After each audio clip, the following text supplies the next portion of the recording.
嗱，O5H1咧，呢條電線就要留意下啦。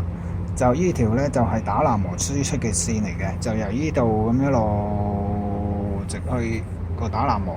打南磨輸出就係嚟呢度啦，跟住呢個係150A 電嘅 fuse。咁咧呢個位咧行得20萬度咧就會開始溶噶啦。呢條線其實好熱嘅，同埋小心辣手嘅。呢條線我試過俾佢辣到起水泡嘅。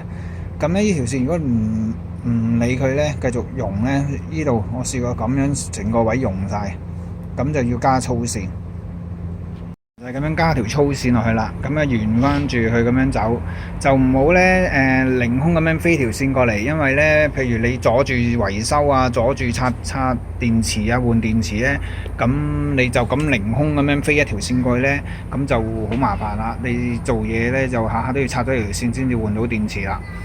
咁咧記住用紮帶紮，就唔好用電線膠布。咁熱嘅環境咧，電線膠布會溶嘅。